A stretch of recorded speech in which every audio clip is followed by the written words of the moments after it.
पंच लोग बैठ गए तो बूढ़ी खाला ने उनसे विनती की, पंचों, आज 3 साल हुए मैंने अपनी सारी जायदाद अपने भांजे जुम्मन के नाम लिख दी थी। इसे आप लोग जानते ही होंगे। जुम्मन ने मुझे ताहयात रोटी कपड़ा देने का कबूल किया था। ताहयात ताउम्र। साल भर तो मैंने इसके साथ रो धोकर काटा, पर अब रात दिन का रोना नहीं सहा जाता। मुझे ना पेट की रोटी मिलती है और ना ही तन का कपड़ा। बेबस बेवा हूं, कचहरी दरबार नहीं कर सकती, तुम्हारे सिवा और किसको अपना दुख सुनाऊं। तुम लोग जो राह निकाल दो उसी पर चलो। अगर मुझ में कोई ऐब दिखे तो मेरे मुंह पर थप्पड़ मारो, जुम्मन में बुराई दिखे तो उसे समझाओ। क्यों एक बेबस की आह लेता है। मैं पंचों का हुक्म अपने सर माथे चढ़ाऊंगी। रामधन मिश्र, दिन के कई आसामियों को जुम्मन ने अपने गांव में बसा लिया था। बोले, जुम्मन मियाँ, किसे पंच बदते हो? बदते हो मतलब मानते हो। डिक्लेयर करो किसको पंच बनाना है। अभी से इसका निपटारा कर लो, फिर जो कुछ पंच कहेंगे वही मानना पड़ेगा। जुम्मन को इस समय सदस्यों में खासकर वही लोग दिखे जिनसे किसी न किसी कारण जुम्मन शेख का अनबन था। जुम्मन बोले, पंचों का हुक्म अल्लाह का हुक्म है। खाला जान जिसे चाहे उसे निश्चित करे, हमें कोई ऐतराज नहीं है। खाला ने चिल्लाकर कहा, अरे अल्लाह के बंदे, पंचों का नाम क्यों नहीं बता देता? कुछ मुझे भी तो मालूम हो। जुम्मन ने क्रोध से कहा, इस वक्त मेरा मुंह न खुलवाओ। तुम्हारी बन पड़ी है, जिसे चाहो पंच बोलो। वो बोली, बेटा खुदा से डरो। पंच न किसी के दोस्त होते हैं न किसी के दुश्मन। कैसी बात कहते हो? और तुम्हारा किसी पर विश्वास ना हो तो जाने दो। अलगू चौधरी को तो मानते हो? लो, मैं उन्हीं को पंच मानती हूँ। जुम्मन शेख आनंद से फूल उठे, परंतु भावों को छिपाकर बोले, अलगू ही सही। मेरे लिए जैसे रामधन वैसे अलगू। ठीक है, अलगू सही। अलगू इस झमेले में फंसना नहीं चाहते थे। वो कन्नी काटने लगे। बोले, खाला तुम जानती हो कि मेरी जुम्मन से गाढ़ी दोस्ती है। खाला ने गंभीर स्वर में कहा, बेटा, दोस्ती के लिए कोई अपना ईमान नहीं बेचता। पंच के दिल में खुदा बसता है।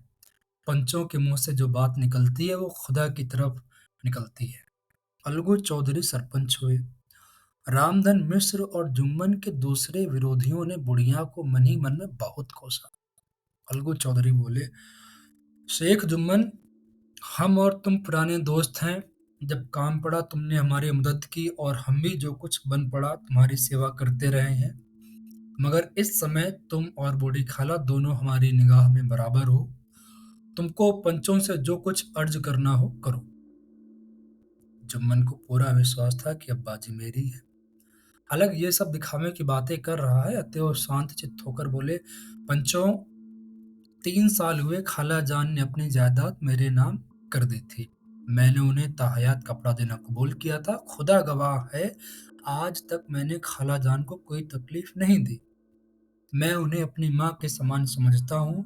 उनकी खिदमत करना मेरा फर्ज है, उनकी सेवा करना मेरा फर्ज है। मगर औरतों में जरा अनबन रहती है, उसमें मेरा क्या बस है। खाला जान मुझसे माहवार खर्च अलग मांगती हैं। जायदाद जितनी है वो पंचों से छिपी नहीं है। उसमें इतना मुनाफा नहीं होता कि माहवार खर्चा दे सकूं, मैं हर महीने कुछ भत्ता दे सकूं। इसके अलावा अब जो कागजी कार्रवाई हुई थी उसमें माहवार खर्च का कोई जिक्र नहीं है। नहीं तो मैं भूलकर भी झमेले में ना पड़ता। बस मुझे यही कहना है, बाकी पंचों का अख्तियार है, जो फैसला चाहे करें। अलगू चौधरी को हमेशा कचहरी से काम पड़ता था, अतः वो पूरा कानूनी आदमी था। उसने जुम्मन से जिरह शुरू की। एक एक प्रश्न जुम्मन के हृदय पर हथौड़ी के चोट की तरह पड़ता था। रामधन मिश्र इन प्रश्नों पर मुग्ध हुए जाते थे। जुम्मन चकित थे कि अलगू को क्या हो गया। अभी ये अलगू मेरे साथ बैठा कैसी कैसी बातें कर रहा था, अब इतनी ही देर में ऐसी काया पलट हो गई कि मेरी जड़ खोदने पर तुला हुआ है। नामालूम कब की कसर निकाल रहा है। क्या इतने दिनों की दोस्ती कुछ भी काम न आएगी? जुम्मन शेख तो इसी संकल्प विकल्प में पड़े हुए थे कि इतने में अलगू ने फैसला सुनाया। जुम्मन शेख, पंचों ने इस मामले पर विचार किया। उन्हें ये नीति संगत मालूम होता है कि खालाजान को माहवार खर्च दिया जाए। हमारा विचार है कि खाला की जायदाद से इतना मुनाफा अवश्य होता है कि माहवार खर्च दिया जा सके। बस यही हमारा फैसला है। अगर जुम्मन को खर्च देना मंजूर ना हो तो हिब्बानामा जो रजिस्ट्री हुई थी उसको रद्द समझा जाए।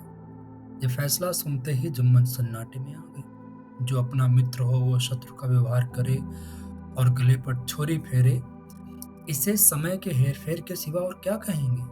जिस पर पूरा भरोसा था उसने समय पड़ने पर धोखा दिया। ऐसे ही अवसरों पर झूठे सच्चे मित्रों की परीक्षा की जाती है। यही कलयुग की दोस्ती है। अगर लोग ऐसे कपटी धोखेबाज ना होते तो देश में आपत्तियों का प्रकोप क्यों होता।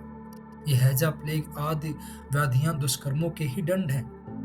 मगर रामधन मिश्र और अन्य पंच अलगू चौधरी की इस नीति परायणता को प्रशंसा की दृष्टि से देख रहे थे।